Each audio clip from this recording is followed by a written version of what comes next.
pessoal, bem-vindo a mais um vídeo do canal. Eu estou aqui com a Gabriela. Ela mora em Portugal, mas já viajou e morou aí por vários países desse mundo. E ela veio contar um pouquinho da experiência dela pra gente. Olá, tudo bem? Bom, meu nome é Gabriela, como já disse a Monique, já estive andando por muitos lugares. Então, eu saí do Brasil em 2013 e desde então, sim, a caminhada foi bem diferente da usual. Em 2013, eu e meu marido, a gente resolveu largar tudo, toda a estabilidade que a gente tinha no Brasil, primeiro para começar uma volta ao mundo. Então, até foi aí que a gente criou o site. Na época, a gente criou um site da Hands on Dream. Tínhamos um Facebook, tínhamos um Instagram. O Instagram era muito novo naquela época, a gente mal usava. E no fim das contas, hoje o que ficou foi o Hands on Dream do Instagram, e ele se transformou realmente num diário de bordo, de uma forma assim bem informal, sobre a nossa caminhada pelo mundo desde então. Foram 2 anos viajando, de mochila e de motorhome. Então foi um ano de América Central e América do Sul, e um pouquinho da América do Norte no México. Então a gente desceu do México e foi em um ano até o Chile, com todos os tipos de transportes diferentes, carona, ônibus, caminhão, pau de arara, tudo que você puder imaginar, com a mochila nas costas. Foi uma experiência inesquecível, assim, que a gente ainda hoje tem vontade de repetir, hoje com os filhos. Vamos ver se vai acontecer mesmo. Depois disso, foi mais um ano pela Europa, viajando de motorhome. A gente resolveu comprar um motorhome em Portugal, então a gente voltou.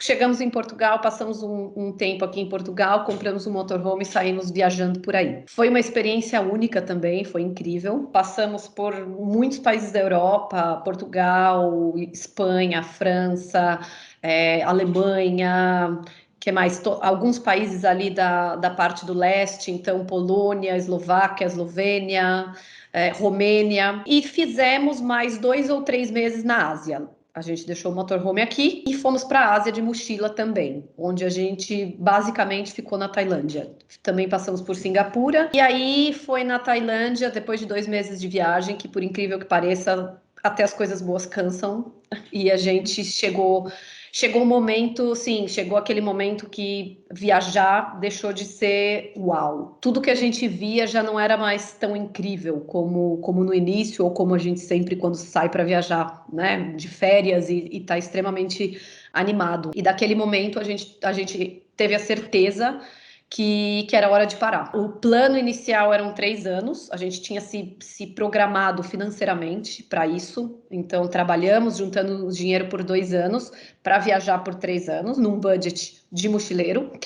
Mas chegou ao final de 2 anos, a gente resolveu parar. Uma ideia inicial era ficar em Portugal, ou seja, então a gente pegou nosso motorhome de volta, viajamos até Portugal, e na época, 2015, a gente ouviu muita coisa sobre a crise em Portugal. Isso acabou desmotivando a gente ficar em Portugal. E então a gente ainda estava em busca de continuar na Europa, num país onde a gente falasse a língua e num país onde era quente, né? Alguma coisa um pouco próxima do que a gente está acostumado. E foi assim que a gente caiu em Malta.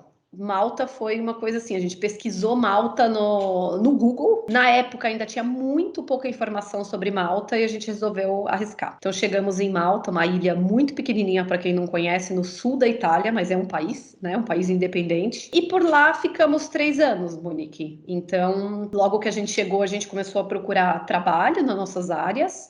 Meu marido trabalha com tecnologia, eu trabalho com recursos humanos. Foi mais fácil do que a gente imaginava. Malta é um país que fala inglês e maltês como língua oficial, então a gente tinha o inglês, foi mais tranquilo, a gente tinha experiência profissional, o que é importante. Outra coisa bastante importante, a gente tem a cidadania portuguesa, né? Eu tenho, meu marido era como era casado, ele tinha os mesmos direitos que eu, então em termos burocráticos foi muito tranquilo. Ficamos por lá por 3 anos, lá nasceu o nosso primeiro filho, o Ian. Malta é assim, é um país muito pequenininho, um paraíso, né, um lugar paradisíaco, aquelas águas do Mediterrâneo, aquelas montanhas, aquelas rochas, aquele contraste. Mas para quem mora, ainda mais brasileiro, eu costumo dizer que tem um prazo de validade, porque tem o quê? Acho que uns 34, 35 quilômetros para cruzar a ilha inteira. Vindo de São Paulo, num país onde você cruza o país em menos de 1 hora. Então era meio assim, a gente aproveitou tudo que podia, fizemos um grupo muito bacana de amigos, assim, pessoas que realmente a gente leva com a gente até hoje, mas a gente começou a ficar cansado. E dali eu tinha parado de trabalhar, porque meu filho tinha acabado de nascer, eu tinha entrado em licença maternidade, e por incrível que pareça, parece que as coisas meio que conspiram, né? Quando a gente começou a pensar em sair, meu marido recebeu uma proposta da empresa que ele trabalhava para mudar para a Alemanha, ainda pela empresa que ele trabalhava. E eu acho que tendo em conta toda essa questão de cansaço e, vamos dizer assim, o limite que a gente já tinha chegado por conta do país tão pequeno, por conta daquela falta de possibilidade de viajar, né? A gente é viajante mesmo por natureza, apaixonado por viagem. E quando você está numa ilha, você se sente preso.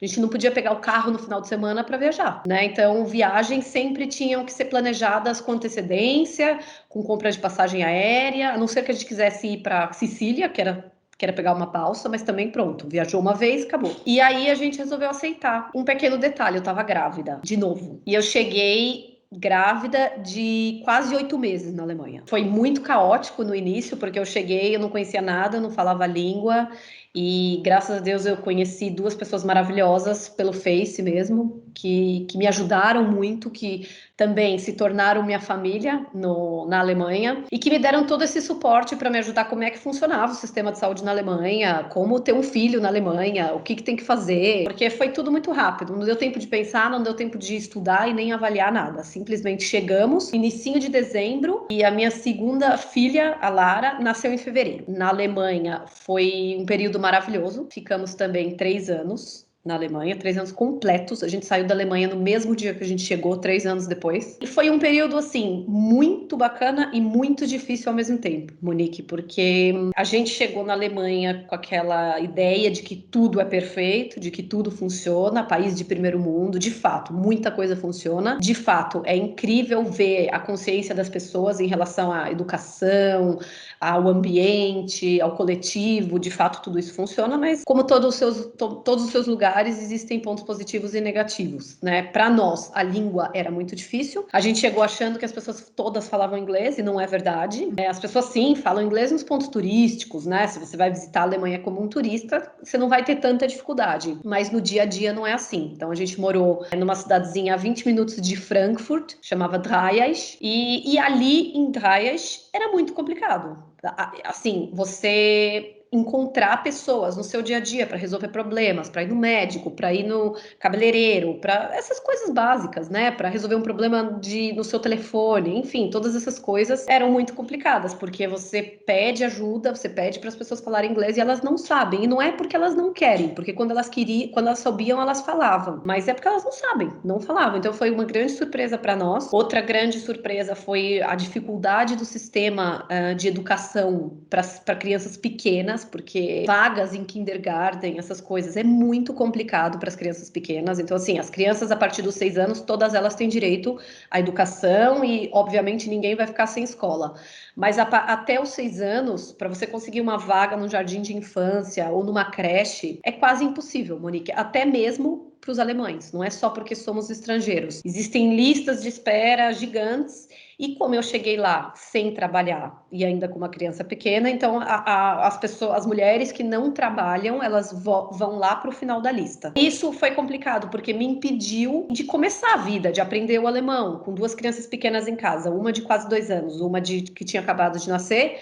Então, essa parte, assim, como mulher mesmo, para mim, foi muito complicado, porque meu marido estava trabalhando. E eu, para começar a vida, para pensar em voltar a trabalhar, porque a minha ideia nunca foi, assim, eu sempre tive a ideia de talvez ficar uns 2 anos em casa com as crianças, né? Essa era uma ideia, mas nunca foi ficar em casa, né? Assim, passar a assumir esse papel. E no fim das contas, você tem que se adaptar, né? Então, eu trabalhei muito as minhas expectativas naquela época, e eu acho que uma coisa que foi muito boa foi porque a gente realmente gostou muito da Alemanha. Então, a gente gostava do estilo de vida, A gente morava num lugar rodeado de natureza, então a gente tinha a possibilidade de estar sempre fora, ao ar livre com as crianças, e lá, independente se é quente, se é frio, as pessoas saem, né?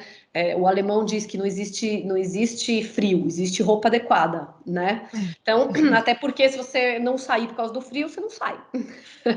Boa parte do ano é muito frio. É uma balança interessante, porque ao mesmo tempo que tiveram muitas dificuldades com essa questão da língua, tiveram muitos pontos positivos. A gente gostou muito. A gente não fez muitos amigos, mas a gente fez poucos e bons. Então a gente estava sempre muito próximo. Essas duas amigas minhas que me ajudaram desde o início se tornaram minha família, são brasileiras. A gente fez também mais alguns amigos alemães que também foram super importantes para nossa adaptação e para a gente gostar ou não da Alemanha. E mesmo com todas essas dificuldades, a gente nunca imaginou em sair da Alemanha. A ideia era ficar. Quando a gente acertasse a situação das crianças, o que aconteceu pouco antes da pandemia, eu entrei num curso de alemão intensivo.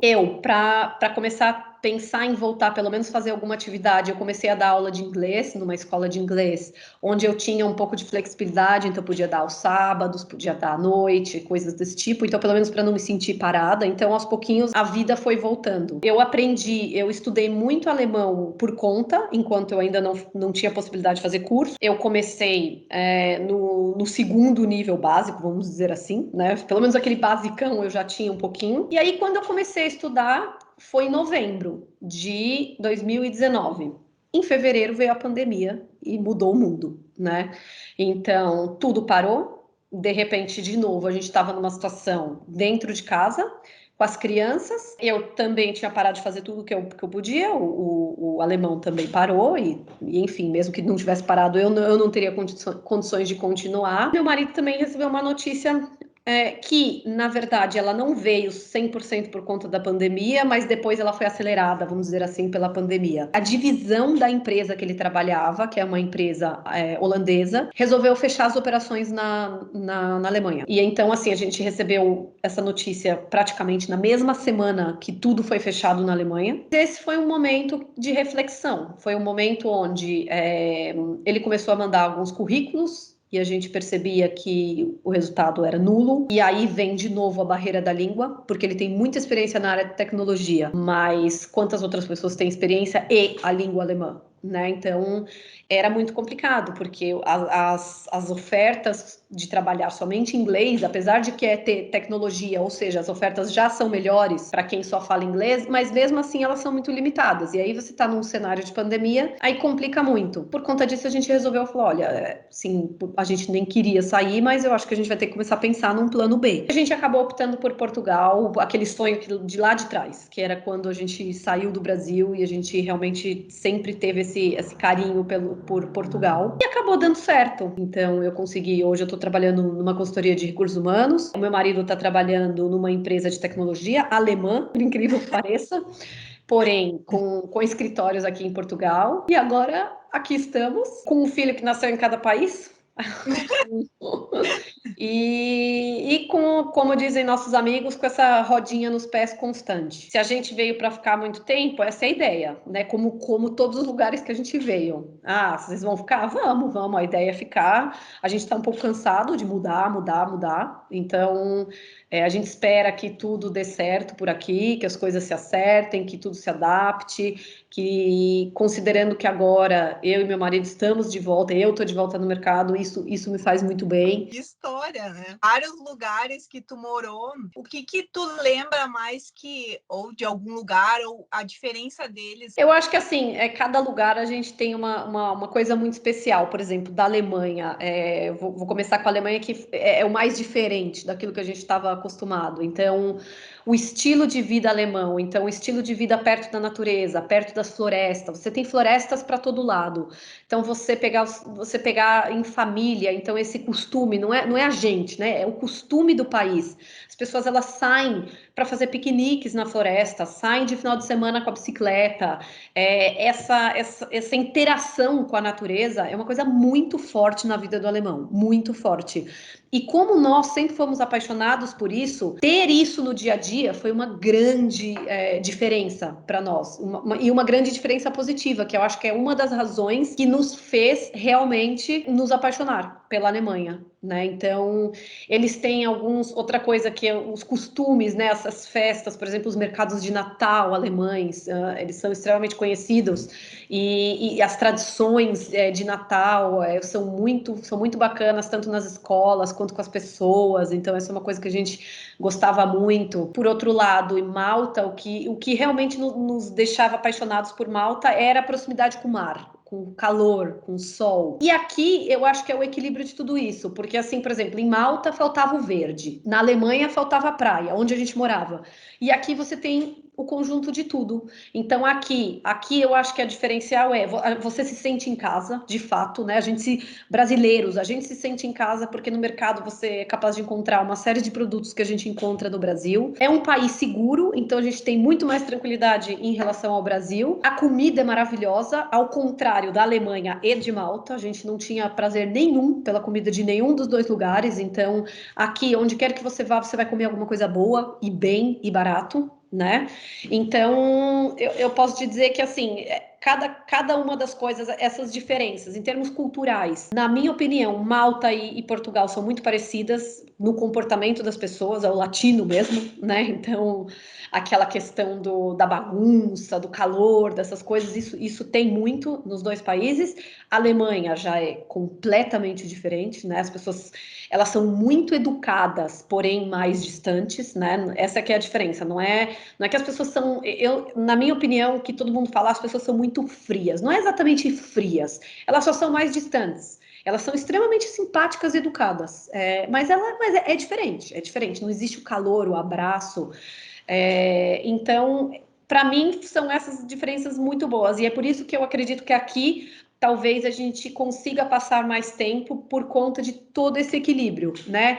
Da natureza, com a praia, com a comida. Então, esses são os pontos que chamam a atenção nas diferentes culturas. Conseguiu viajar bastante com os teus filhos, né? Porque eles nasceram em cada país.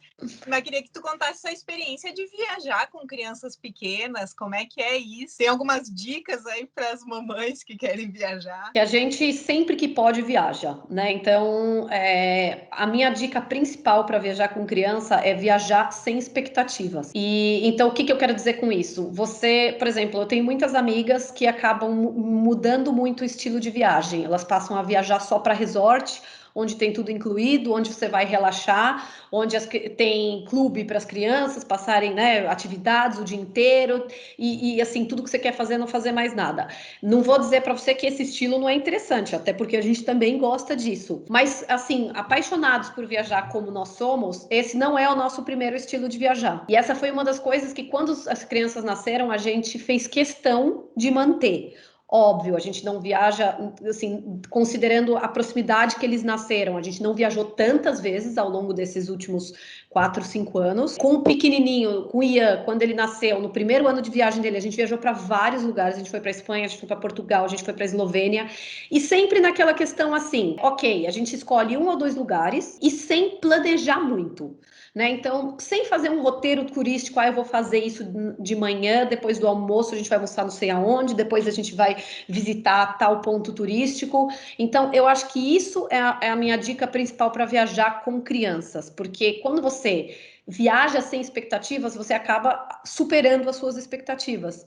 Porque, assim, viajar com criança é imprevisto o tempo inteiro. Então, se você está se planejando ir no museu, de repente você chega lá, deu um problema com a criança começou a chorar, ou você está percebendo que ela está extremamente inquieta ali, ou ela precisa de alguma coisa, óbvio que você tenta adaptar, só que você tem que sempre encontrar alguma coisa para balancear. Se você é do tipo, por exemplo, que adora museus, ótimo. Então Então, inclui um museu onde a criança vai poder ter alguma interação. Saia do museu, vá procurar um parquinho, vá procurar alguma coisa para distrair a criança, para fazer um equilíbrio. Quando eles eram muito pequenos, o que a gente fazia? A gente sempre alugava Airbnb, porque isso nos dá a oportunidade de, muitas vezes, sentar em restaurante com criança, ser em almoço e janta, acaba sendo muito cansativo. Então, se a gente tinha pelo menos uma refeição em casa, a gente podia cozinhar da forma como a gente achasse melhor e dar liberdade para as crianças enquanto cozinhava, não ter que ficar sentado ali na mesa esperando a comida chegar. Buscar uma opção de acomodação que te dê uma cozinha para você não ficar restrito e preso o tempo inteiro a restaurante. Isso é uma outra coisa, é isso que a gente